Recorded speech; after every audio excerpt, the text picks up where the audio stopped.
नमस्कार दोस्तों, मेरा नाम राहुल सागर है और स्वागत है आप सभी का मेरे YouTube channel study with Rahul Sagar में। तो चलिए बात कर लेते हैं आज के टॉपिक के बारे में। तो चलिए, जैसा कि आप सभी को पता है कि हमने जो है पेडागोजी की प्रैक्टिस सीरीज़ शुरू की है, जिसमें हमने पहले जो है पहली क्लास में हमने प्राचीन भारतीय शिक्षा प्रणाली मतलब वैदिक शिक्षा प्रणाली को कवर किया है। उसके बाद में हमने जो मध्यकालीन भारत में जो इस्लामिक शिक्षा प्रणाली थी उसके बारे में डिस्कस किया है। और फिर आज जो है हम ब्रिटिश काल के दौरान जो हमारी भारतीय शिक्षा प्रणाली थी उसके बारे में आज हम डिस्कस करने जा रहे हैं। तो चलिए, वीडियो को शुरुआत करने से पहले मेरी आप सभी से यही रिक्वेस्ट है कि अगर आपने अभी तक चैनल को सब्सक्राइब नहीं किया है तो प्लीज़ चैनल को सब्सक्राइब कर लीजिए और बेल आइकन को भी प्रेस कर लीजिए, ताकि जो हमारी आने वाली वीडियोस हैं उनको आप आसानी से देख सकें। और मैं आपको एक चीज़ और बता दूं, ये जो सीरीज़ है हम टॉपिक वाइज कर रहे हैं। आपको शुरुआत में देखने में लग सकता है कि ये ऐसे ही है, बट आपको धीरे धीरे कुछ जब टॉपिक्स जो नए नए आएंगे उनको देखकर पता चलेगा कि ये जो सीरीज़ है ये बहुत ही कारगर साबित होगी आपके लिए। जैसे कि हमने ये 3 जो टॉपिक पढ़े हैं, ये आपको लग सकता है कि ये हिस्ट्री के टॉपिक है, बट ऐसा नहीं है। अगर आप यहाँ से क्वेश्चंस बन जाते हैं किसी भी एग्ज़ाम में, DSSS भी हो या फिर KVS हो, इसमें जो अब वैकेंसी आई है KVS 2022-23 वाली जो है, इसमें जो है इनसे क्वेश्चंस बन सकते हैं। तो आप उसके लिए इसको फॉलो कर सकते हैं। तो चलिए, आज का वीडियो जो है हम शुरू करते हैं। आज के वीडियो में देख लेते हैं हम क्या करने वाले हैं। एक सेकेंड। आज है हमारी ब्रिटिश भारतीय शिक्षा प्रणाली। क्या यह है ब्रिटिश भारतीय शिक्षा प्रणाली? इसके बारे में हम आज डिस्कस करेंगे। तो चलिए शुरू करते हैं आज का अपना वीडियो। तो चलिए शुरुआत करते हैं आज का अपना टॉपिक, जिसमें हम ब्रिटिश भारतीय शिक्षा प्रणाली को कवर करेंगे। तो चलिए, हमारा जो पहला क्वेश्चन होने वाला है वो क्या है? कोलकाता मदरसा की स्थापना 1781 ईस्वी में निम्नलिखित में से किस ब्रिटिश अधिकारी ने की थी? ऑप्शन नंबर 1 है हमारा लॉर्ड हेस्टिंग्स, ऑप्शन नंबर 2 है वॉरेन हेस्टिंग्स, और ऑप्शन नंबर 3 है लॉर्ड क्लाइव, और ऑप्शन नंबर 4 है क्या? Lord Wellesley. कोलकाता मदरसा की जो स्थापना थी वो 1781 में किसने की थी? ऑप्शन नंबर 2 मतलब वॉरेन हेस्टिंग्स ने की थी, और ये बंगाल के पहले गवर्नर जनरल है। क्या है इसका सही जो आंसर है? वो होगा ऑप्शन नंबर 2, वॉरेन हेस्टिंग्स ने 1781 में कोलकाता मदरसा की स्थापना की थी। तो चलिए इसके बारे में कुछ इफेक्ट जान लेते हैं। एक सेकेंड, यहाँ पर देख लेते हैं हम कौन सा क्वेश्चन है। ये है 62।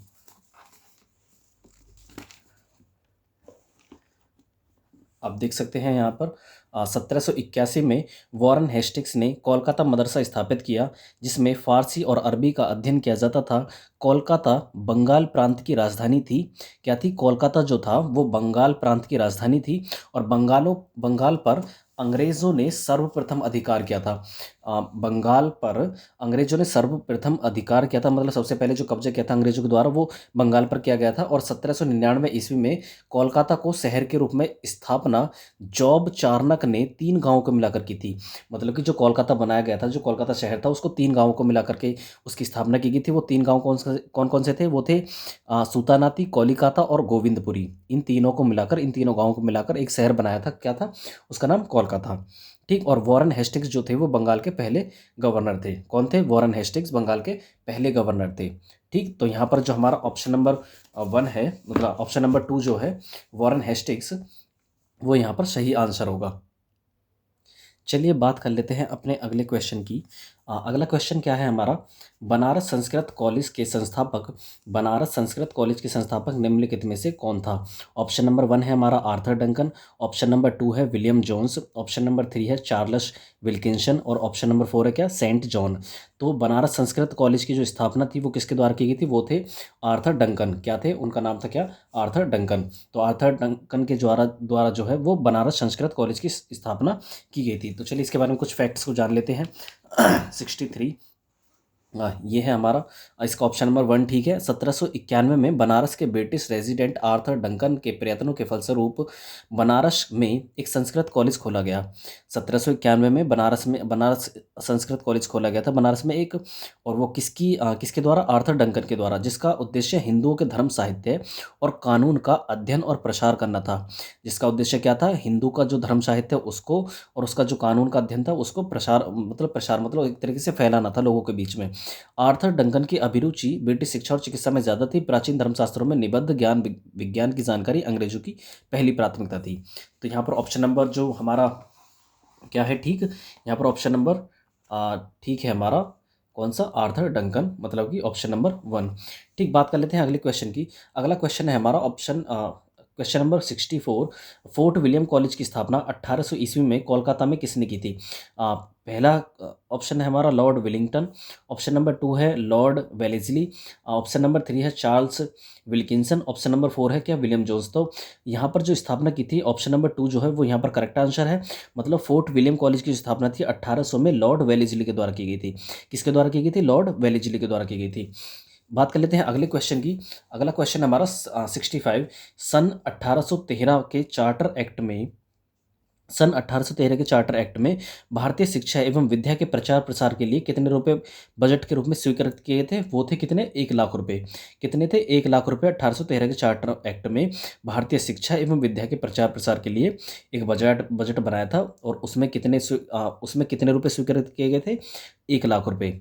ठीक, बात कर लेते हैं अगले क्वेश्चन की। अगला क्वेश्चन हमारा 66। ब्रिटिश सरकार द्वारा 1854 में प्रस्तुत वृद्ध शिक्षा योजना को किस नाम से जाना जाता है? क्या ब्रिटिश सरकार द्वारा 1854 में प्रस्तुत वृद्ध शिक्षा योजना को किस नाम से जाना जाता है? चार्टर के नाम से जाना जाता है, मैग्ना कार्टा के नाम से जाना जाता है, 3 मिनट्स के नाम से जाना जाता है, या फिर कन्वेंशन के नाम से? तो ऑप्शन नंबर 2 जो है यहाँ पर ठीक होगा। मतलब ब्रिटिश सरकार द्वारा जो 1854 में एक वृद्ध शिक्षा योजना लाई गई थी, जिसे क्या कहा जाता है?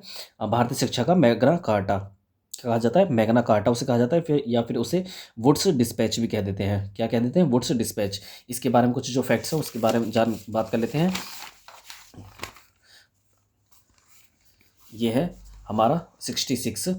1813 के चार्टर एक्ट में नहीं 66 ये ब्रिटिश सरकार ने शिक्षा को यूरोपीय मॉडल में ढालना चाहा।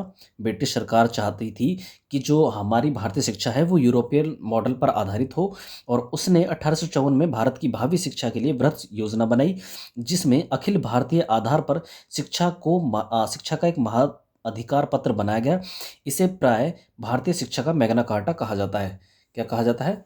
इसे भारतीय शिक्षा का मैग्ना कार्टा कहा जाता है। ब्रिटिश सरकार ने शिक्षा को यूरोपीय मॉडल में ढालना चाहा, और उसने 1854 में भारत की भावी शिक्षा के लिए वृहत योजना बनाई, जिसमें अखिल भारतीय आधार पर शिक्षा की महाधिकार पत्र बनाया गया। इसे प्राय भारतीय शिक्षा का मैग्ना कार्टा कहा जाता है। क्या कहा जाता है? भारतीय शिक्षा का मैग्ना कार्टा, जिसे 1854 में तैयार किया गया था, मतलब कि वुड्स डिस्पैच। ठीक, बात कर लेते हैं अपने अगले क्वेश्चन की। अगला क्वेश्चन है हमारा 67 क्या कहता है? चलिए देख लेते हैं। अंग्रेज सरकार द्वारा संचालित देसी भाषा वाले विद्यालयों को किस नाम से जाना गया था? एंग्लो स्कूल या वर्नाकुलर स्कूल, सेमिनरी स्कूल या फिर मिशनरी स्कूल? तो अंग्रेजी सरकार द्वारा जो संचालित देसी भाषा वाले विद्यालयों को वर्नाकुलर स्कूल के नाम से जाना गया था। क्या? वर्नाकुलर स्कूल के नाम से जाना गया था। अंग्रेजी सरकार द्वारा जो संचालित देसी भाषा वाले विद्यालयों को वर्नाकुलर स्कूल के नाम से जाना गया। ठीक, बात कर लेते हैं 67 क्या बात करता है यहाँ पर। 67 का जो फैक्ट्स हैं वो है कि इसका ऑप्शन नंबर 2 ठीक है। जिला स्तर पर एंग्लो वर्नाकुलर हाई स्कूल और संबंधित कॉलेज खोले गए। चार्ल्स वुड के नेतृत्व में निर्मित वृद्ध शिक्षा योजना, इसमें देसी भाषाओं को भी प्रोत्साहित किया गया था। क्या इसमें देसी भाषाओं को भी प्रोत्साहित किया गया था? क्योंकि ऐसा समझा गया था कि यूरोपीय ज्ञान देसी भाषाओं द्वारा ही जनसाधारण तक पहुँच पाएगा। क्या? जो यूरोपीय ज्ञान है वो देसी भाषाओं के द्वारा ही जनसाधारण तक पहुंच पाएगा। उनका जो अंग्रेजों का ये एक क्या था, मेन रोल था कि अगर उनको देसी शिक्षा में ही, मतलब एक तरीके से देसी लैंग्वेज में ही अगर उन्हें अपनी शिक्षा दी जाए, मतलब यूरोपीय मॉडल पर आधारित शिक्षा दी जाए, तो उससे क्या होगा, वो ज़्यादा अपनी शिक्षा का प्रचार और प्रसार कर पाएंगे। ठीक, तो चलिए बात कर लेते हैं अगले क्वेश्चन की। अगला क्वेश्चन है हमारा 69। ब्रिटिश भारत के प्रथम संस्कृत कॉलेज निम्नलिखित में से किस स्थान पर खोला गया था? बनारस में, बॉम्बे में, दिल्ली में? उपरोक्त सभी यहाँ पर सही आंसर होगा। हालांकि जो सबसे पहला जो संस्कृत कॉलेज खोला गया था वो कहाँ पर खोला गया था? वो बनारस में खोला गया था। कहाँ पर? बनारस में। तो यहाँ पर तो जो आंसर होगा वो ऑप्शन नंबर 4 है, बट अगर सर्वप्रथम कॉलेज की बात आ जाए तो वहाँ को क्या था? बनारस होगा यहाँ पर आंसर। ठीक, बात कर लेते हैं अपने अगले क्वेश्चन की। अगला क्वेश्चन हमारा 70। चार्ल्स वुड निम्नलिखित में से कौन से ब्रिटिश अधिकारी थे? चार्ल्स वुड निम्नलिखित में से कौन से ब्रिटिश अधिकारी थे? ये बोर्ड ऑफ कंट्रोल के क्या थे? हेड। चार्ल्स वुड जो थे वो बोर्ड ऑफ कंट्रोल के क्या थे? हेड थे। ठीक, तो चलिए बात कर लेते हैं अपने अगले क्वेश्चन की। क्वेश्चन नंबर 71, भारत में अंग्रेजी माध्यम वाली शिक्षा पद्धति का जनक निम्नलिखित में से किसे कहा जाता है? भारत में अंग्रेजी माध्यम वाली शिक्षा पद्धति का जनक किसे कहा जाता है? तो भारत में जो अंग्रेजी माध्यम शिक्षा पद्धति को लाने वाले जो थे उनका नाम था क्या? Lord Macaulay. क्या था? लॉर्ड मैकाले उनका नाम था। इसके बारे में अगर कुछ फैक्ट्स जाने तो ये रहा, एक सेकेंड, ये लॉर्ड मैकाले अंग्रेजी शिक्षा प्रणाली का जनक था। लॉर्ड मैकाले अंग्रेजी शिक्षा प्रणाली का जनक था। लॉर्ड मैकाले जो जनरल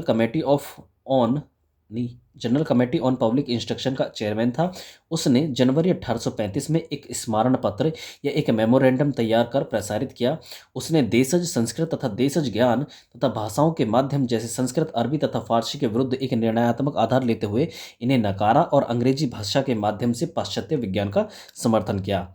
वो मतलब वो चाहता था कि अंग्रेजी मीडियम मतलब इंग्लिश मीडियम के माध्यम से बच्चों को जो इंडियन इंडियन की जो शिक्षा प्रणाली है, जो इंडियन एजुकेशन सिस्टम है, उसको उस पर बेस किया जाए। ठीक, तो चलिए देख लेते हैं इसका जो ऑप्शन नंबर 2 है वो ठीक है। लॉर्ड मैकाले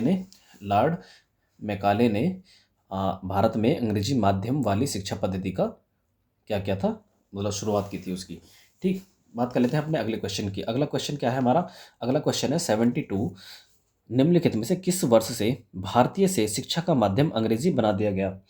निम्नलिखित में से किस वर्ष से भारतीय से शिक्षा का माध्यम अंग्रेजी बना दिया गया? कब से बना दिया गया था?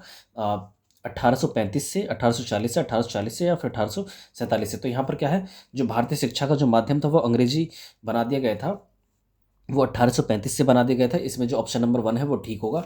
इसके अगर फैक्ट की बात करें हम, फैक्ट क्या कहता है 72, इस विषय पर उसकी धारणा भारतीय शिक्षा के मैकाले मिनट्स के नाम से प्रख्यात हुई। क्या? जो इस विषय पर जो उसकी धारणा थी, जो उसका विचार था, वो भारतीय शिक्षा के इतिहास में मैकाले मिनट्स के नाम से जानी जाती है और इस प्रकार 1835 से ही अंग्रेजी माध्यम से शिक्षा दी जाने लगी।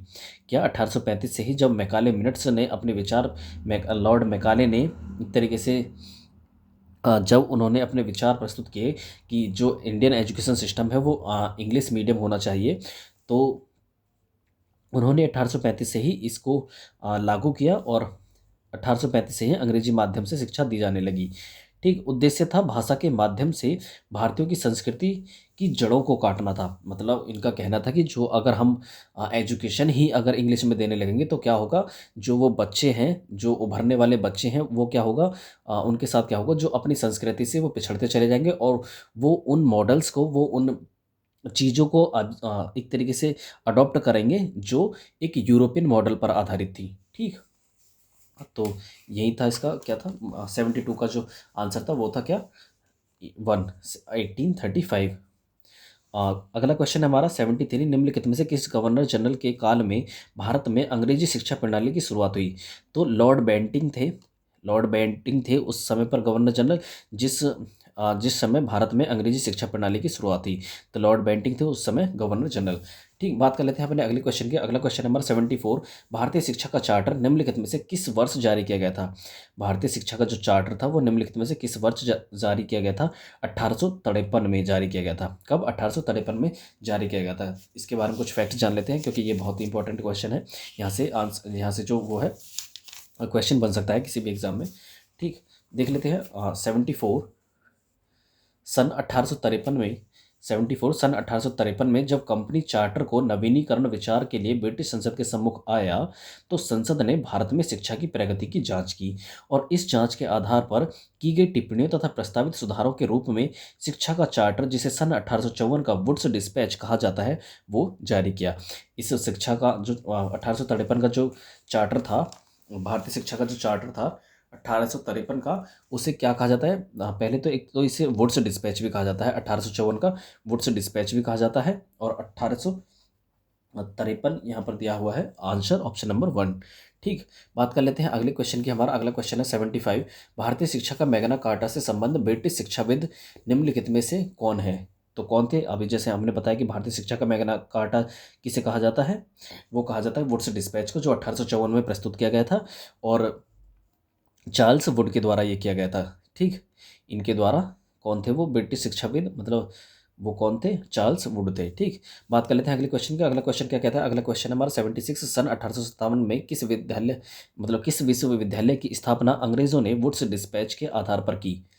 सन 1857 में किस विश्वविद्यालय की स्थापना अंग्रेजों ने वुड्स डिस्पैच के आधार पर की थी।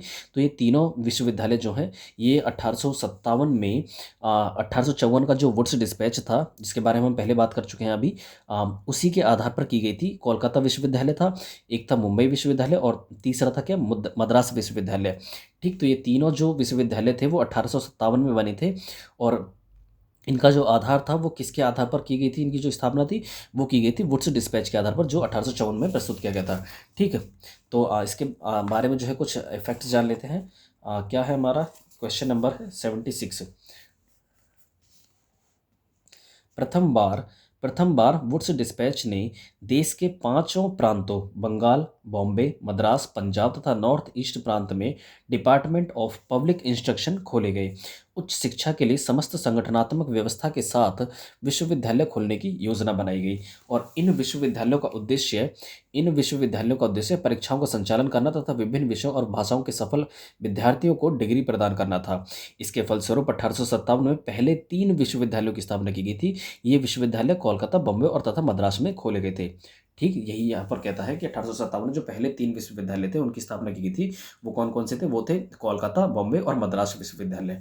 ठीक, चलिए बात कर लेते हैं अपने अगले क्वेश्चन की। अगला क्वेश्चन हमारा 77, वो क्या कहता है कि निम्नलिखित में से किस शैक्षिक प्रतिवेदन के आधार पर भारत में पहली बार एलिमेंट्री स्कूल, हाई स्कूल एवं इंटर कॉलेज व विश्वविद्यालय स्थापना की बात की गई थी। ये वुड्स डिस्पैच के आधार पर ही की गई थी। जो भारत में पहली बार एलिमेंट्री स्कूल और हाई स्कूल या फिर इंटर कॉलेज या फिर विश्वविद्यालय या फिर विद्यालय की जो स्थापना की बात की गई थी वो वुड्स डिस्पैच के आधार पर ही की गई थी। बात कर लेते हैं इसके कुछ फैक्ट्स के बारे में। जैसे वुड्स डिस्पैच के द्वारा 77 का जो ऑप्शन नंबर 1 है वो ठीक है। वुड्स डिस्पैच के द्वारा शिक्षा के अधिकांश पक्षों से संबंधित अनुशंसाएं दी गई, जैसे देश भर में श्रेणीकृत विद्यालयों, वर्नाकुलर एवं elementary school, high school, intermediate college तथा विश्वविद्यालयों का नेटवर्क स्थापित करना था। ठीक, तो चलिए यही थी इसकी जो कुछ इन्फॉर्मेशन थी। अगला क्वेश्चन है हमारा क्वेश्चन नंबर 78। क्वेश्चन नंबर 78 क्या कहता है, ब्रिटिश भारत में निम्नलिखित में से किस शिक्षा व्यवस्था का सर्वाधिक विकास हुआ। गुरुकुल शिक्षा का, मदरसा शिक्षा का, मिशनरी शिक्षा का और फोर्थ सेमिनरी शिक्षा का। तो यहाँ पर जो आंसर है वो है ऑप्शन नंबर 3।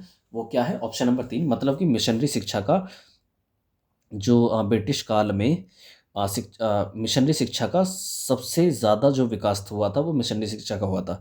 ठीक, बात कर लेते हैं अपने अगले क्वेश्चन का। अगला क्वेश्चन नंबर 79, भारतीय शिक्षा के मैग्ना कार्टा वुड्स डिस्पैच की मुख्य कमियां क्या थीं। जन शिक्षा में हिरास, साक्षरता में अवनति और वर्नाकुलर विद्यालयों का हतोत्साहन, ये तीनों जो हैं ये तीनों कमियां थी, तीनों मुख्य कमियां थी भारतीय शिक्षा के मैग्ना कार्टा मतलब कि वुड्स डिस्पैच में। ठीक, अगला क्वेश्चन क्या है हमारा, अगला क्वेश्चन है क्वेश्चन नंबर 80, भारत में शिक्षा के व्यवसायीकरण का पहला प्रयास निम्नलिखित में से किस आयोग के द्वारा किया गया था। हंटर आयोग के द्वारा जो है, कौन सा किस आयोग के द्वारा, हंटर आयोग के द्वारा भारत में शिक्षा के व्यवसायीकरण का पहला प्रयास किया गया था।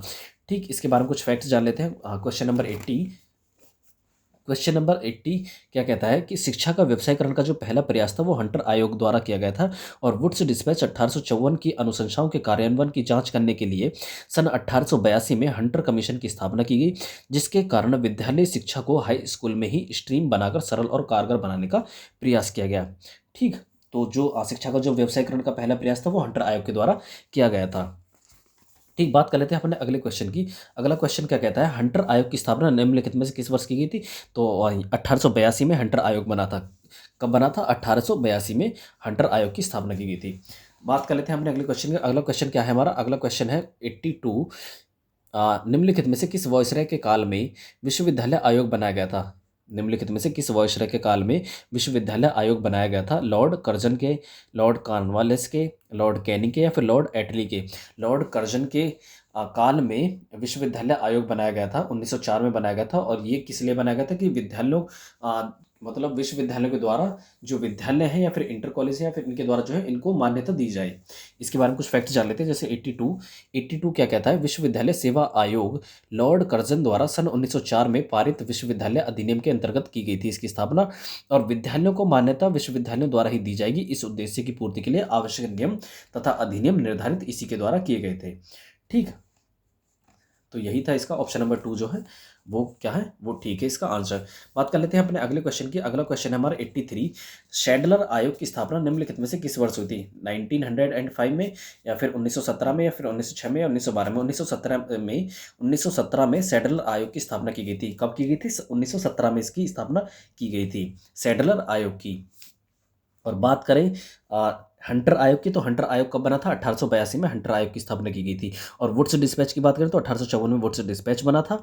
और बात करें अदर उसकी मतलब एक तरीके से बोल सकते हैं कि जब वुड्स डिस्पैच बना था 1854 में बना था, और इसकी जो 1857 में ही 3 विश्वविद्यालय बने थे। कौन कौन से? कोलकाता, मुंबई और मद्रास। ठीक, कौन कौन से विश्वविद्यालय? तीन जो 1857 में बने थे, कोलकाता, मद्रास और मुंबई। ठीक, बात कर लेते हैं अपने अगले क्वेश्चन की। अगला क्वेश्चन हमारा 84, जो क्या कहते हैं, भारत में इंटरमीडिएट कॉलेज की स्थापना की सिफारिश निम्नलिखित में से किस आयोग ने पहली बार की थी?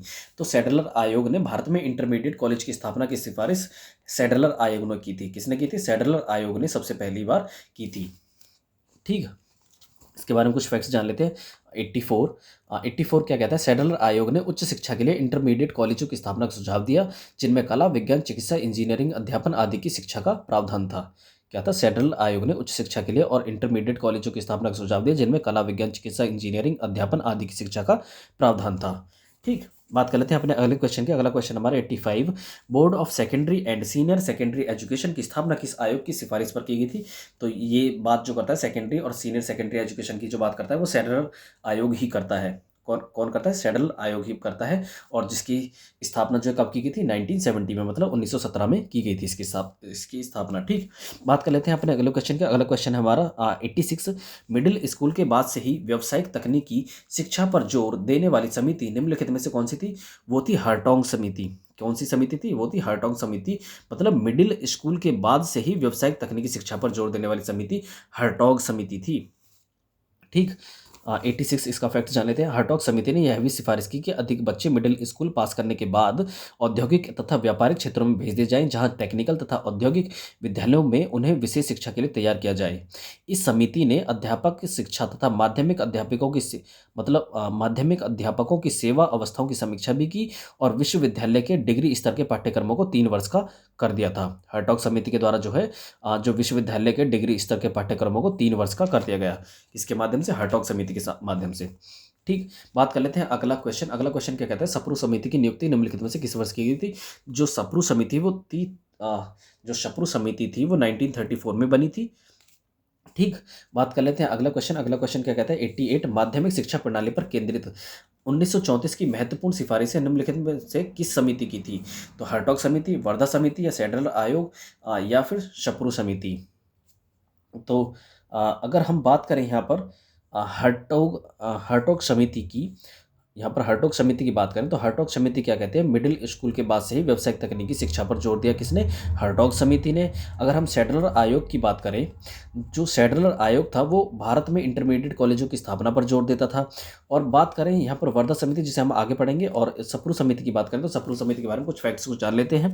88 यहाँ पर क्वेश्चन है हमारा, सप्रू समिति ने माध्यमिक स्तर पर विविध पाठ्यक्रमों की आवश्यकताओं को महसूस किया। माध्यमिक स्तर पर विविध पाठ्यक्रम लागू किए जाए जिनमें से एक डिग्री की ओर ले जाता हो। ठीक, मतलब विश्वविद्यालय की ओर ले जाता हो। ठीक, तो ये कहना किसका था? ये कहना था सप्रू समिति का। बात कर लेते हैं अपने अगले क्वेश्चन की। अगला क्वेश्चन नंबर 90, भारत में पॉलिटेक्निक शिक्षा संस्थानों का जो विकास है, मतलब उद्भव है, निम्नलिखित में से किस समिति के द्वारा किया गया था? वो अबॉट वुड समिति के द्वारा किया गया था। अबॉट वुड समिति के द्वारा। ठीक, बात कर लेते हैं अगले क्वेश्चन की। अगला क्वेश्चन नंबर 91, वर्धा शिक्षा सम्मेलन का संबंध निम्नलिखित में से किससे है? जाकिर हुसैन एवं महात्मा गांधी से है। वर्धा शिक्षा सम्मेलन का संबंध जो है किससे है? जाकिर हुसैन और महात्मा गांधी से। इसके बारे में जान लेते हैं कुछ फैक्ट्स। क्वेश्चन नंबर 91 क्या कहता है, अक्टूबर 1937 में वर्धा में एक अखिल भारतीय राष्ट्रीय शैक्षिक सम्मेलन आयोजित किया गया। 1 अक्टूबर 1937 में वर्धा में एक अखिल भारतीय राष्ट्रीय शैक्षिक सम्मेलन आयोजित किया गया और इस सम्मेलन में महात्मा गांधी द्वारा सुझाया गया यह प्रस्ताव पारित किया गया कि राष्ट्रीय स्तर पर सभी बच्चों को 7 वर्ष तक निःशुल्क तथा अनिवार्य शिक्षा मातृभाषा के माध्यम से दी जाए। गांधी जी का कहना था, जो अक्टूबर में एक वर्धा में एक अखिल भारतीय राष्ट्रीय शैक्षिक सम्मेलन आयोजित किया गया था और उसमें महात्मा गांधी जी ने कहा था कि 7 वर्ष तक बच्चे को निःशुल्क और अनिवार्य शिक्षा मातृभाषा के माध्यम से दी जाए, जिसमें शैक्षिक प्रक्रिया इस समस्त अवधि में हाथ से ही किए जाने वाले उत्पादक कार्यों पर केंद्रित हो। ठीक, ये कहना था किसका? गांधी जी का। अब देख लेते हैं अपना क्वेश्चन नंबर 92 क्या कहता है? वर्धा शिक्षा को किस नाम से देश में लोकप्रियता हासिल हुई? वर्धा शिक्षा को बेसिक शिक्षा, शिल्प शिक्षा या बुनियादी शिक्षा, ये सभी नामों से जाना जाता है। ठीक, वर्धा शिक्षा जो किस किस नामों से जानी जाती है? बेसिक शिक्षा, शिल्प शिक्षा और बुनियादी शिक्षा। ठीक, ऑप्शन नंबर 4 जो है यहाँ पर ठीक है। बात कर लेते हैं अपने अगले क्वेश्चन की। अगला क्वेश्चन क्या कहता है? 93 निःशुल्क एवं अनिवार्य शिक्षा का दर्शन निम्नलिखित में से किस समिति का महत्वपूर्ण विचार था? किस समिति का विचार था? ये था वर्धा शिक्षा समिति का। किसका? वर्धा शिक्षा समिति का निःशुल्क एवं अनिवार्य शिक्षा का दर्शन निम्नलिखित में से किस समिति का महत्वपूर्ण विचार था? तो वर्धा शिक्षा समिति की। ठीक, जो जिसमें महात्मा गांधी ने कहा था कि जो 7 वर्ष तक बच्चों को जो है निःशुल्क और मातृभाषा में शिक्षा प्रोवाइड कराई जानी चाहिए। सॉर्जेट शिक्षा प्रतिवेदन निम्नलिखित में से किस वर्ष प्रस्तुत किया गया था? वो किया गया था 1944 में। ठीक, अगला क्वेश्चन नंबर 95, बढ़ती बेरोजगारी की समस्या का समाधान शिक्षा में ही नहीं था, यह किस शिक्षा समिति का महत्वपूर्ण विचार था? जो सर्जेंट शिक्षा समिति है वो कहती है कि बढ़ती बेरोजगारी की समस्या का जो समाधान है वो केवल शिक्षा के माध्यम से ही किया जा सकता है। ये किसका विचार है? ये सार्जेंट शिक्षा समिति का विचार था। अगला क्वेश्चन नंबर 96, ब्रिटिश काल में अध्यापक शिक्षा का पहला प्रयास निम्नलिखित में से किस देश के मिशनरी ने किया था? तो ये क्या था? डेनमार्क ने। किसने? डेनमार्क ने। ब्रिटिश काल में अध्यापक शिक्षा का जो पहला प्रयास था वो किस देश के मिशनरी ने किया था? डेनमार्क ने किया था। चलिए इसके बारे में कुछ फैक्ट जान लेते हैं। 96,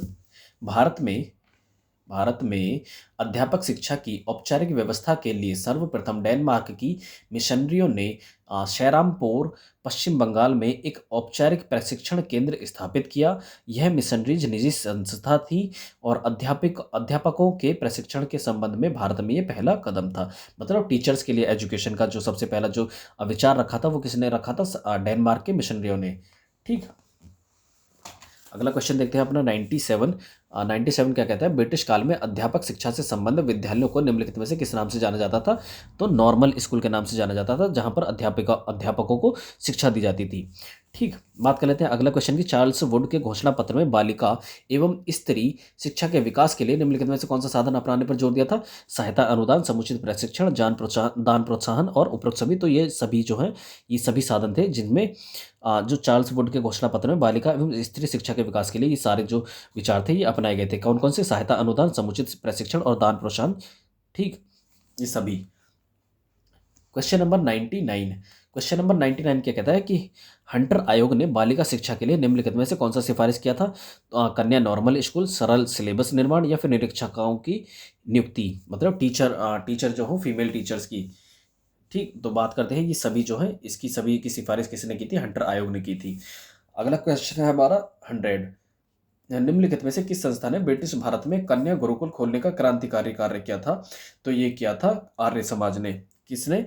आर्य समाज ने ब्रिटिश भारत में कन्या गुरुकुल खोलने का क्रांतिकारी कार्य किसने किया था? आर्य समाज ने। ठीक, क्वेश्चन नंबर 101, वाराणसी में केंद्रीय हिंदू बालिका विद्यालय की स्थापना 1904 में किसने की थी? तो एनी बेसेंट ने की थी। इसके बारे में कुछ फैक्ट्स को जान लेते हैं।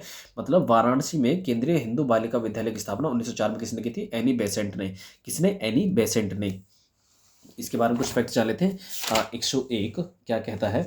101 कहता है कि सन 1901 में मिशनरियों के बढ़ते हुए प्रभाव को देखकर आर्य समाज ने शिक्षा के विकास की दृष्टि से बालिका शिक्षा के लिए शिक्षालयों की स्थापना आवश्यक समझी और प्रमुख केंद्रों एवं नगरों में अनेक कन्याएं पाठशालाएं स्थापित की।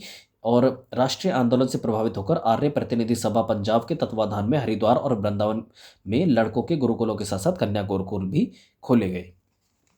ठीक, आर्य समाज ने सबसे पहले जो है मतलब जो बालिका गुरुकुल थे वो किसके द्वारा खोले गए सबसे पहली बार? आर्य समाज के द्वारा।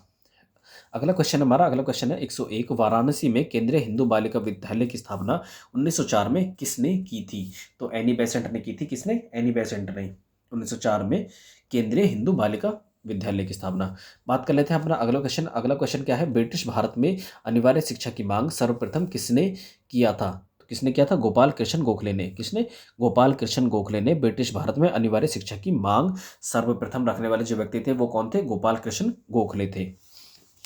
चलिए अगला क्वेश्चन देख लेते हैं। अगले क्वेश्चन क्या कहते हैं? अगले क्वेश्चन है हमारा 103। ब्रिटिश भारत में लड़कियों की शिक्षा संबंधी निम्नलिखित में से प्रमुख बाधाएं कौन कौन सी थी? रूढ़िवादिता, बाल विवाह या पर्दा प्रथा या सभी? ये सभी जो चीज़ें थी भारत में, जो ब्रिटिश भारत में लड़कियों की शिक्षा से संबंधित प्रमुख बाधाएं थी। पर्दा प्रथा होगी या फिर रूढ़िवादिता जो मतलब पहले से चली आ रही परंपराएं हैं, या फिर बाल विवाह। ये सभी चीज़ें जो थी लड़कियों की शिक्षा में रुकावट का काम कर रही थी। 104 जो क्वेश्चन है हमारा, हार्टॉग समिति ने 1927 में बालिका शिक्षा के संबंध में निम्नलिखित में से कौन सी सिफारिशें की? ग्रामीण बालिका विद्यालय की स्थापना और पर्यावरण हेतु निरीक्षिका की नियुक्ति, संगीत, स्वास्थ्य, गृह विज्ञान की शिक्षा, सभी या फिर ये सभी? शारदा एक्ट 1929 के किस प्रावधान से बालिका शिक्षा को अवसर मिला था? इसके बारे में कुछ फैक्ट जान लेते हैं। 105 क्या कहता है? क्वेश्चन नंबर 105 क्या कहता है? 1929 में अजमेर के हरविलास शारदा द्वारा बाल विवाह प्रस्तावित विधेयक द्वारा बाल विवाह पर निषेध लगाया गया और शारदा अधिनियम 1929 का निर्माण किया गया। इस नियम से कम आयु की बालिकाओं को शिक्षा ग्रहण करने का अवसर मिला, स्त्रियों को मतदान का अधिकार मिला। उपरोक्त सामाजिक एवं राजनैतिक सुधारों से स्त्री जाति में आत्मसम्मान जागृत हुआ और उतना ही नहीं, पृष्ठभूमि स्वरूप स्त्रियों ने 1926 में अखिल भारतीय महिला संघ का निर्माण किया और 1927 में अखिल भारतीय स्त्री शिक्षा सम्मेलन आयोजित किया, जिसमें उन्होंने पुरुषों के अनुरूप विविध प्रकार की शिक्षा की अधिकारिणी होने की मांग का भी नारा बुलंद किया। ठीक, तो मतलब शारदा एक्ट के अकॉर्डिंग जो है बच्चों जो महिलाएं थी उन्होंने बालिका शिक्षा पर बहुत ज़्यादा जोर देने का और इन्होंने बाल विवाह निषेध पर भी सबसे ज़्यादा रोक लगाई थी। किस पर? बाल विवाह निषेध पर। ठीक, तो गाइस यही थी हमारी आज की वीडियो। आई होप आपको वीडियो पसंद आई होगी और अगर आप चाहते हैं कि इस वीडियोस में अगर हम कुछ सुधार करें या फिर कुछ अलग तरीके से क्वेश्चन बनाए जाएं या फिर आप इन्हीं ऐसे ही पसंद करते हैं तो आप हमें बता सकते हैं, अपने कमेंट बॉक्स में अपना सुझाव दे सकते हैं। तो चलिए वीडियो को कंप्लीट करने से पहले, वीडियो को ख़त्म करने से पहले हम आपसे एक रिक्वेस्ट करते हैं कि अगर आपने अभी तक चैनल को सब्सक्राइब नहीं किया है तो प्लीज़ चैनल को सब्सक्राइब कर लीजिए और बेल आइकन को भी प्रेस कर लीजिए ताकि जो हमारी आने वाली वीडियोस हैं उनको आप देख सकें। तो चलिए, थैंक्स फॉर वॉचिंग।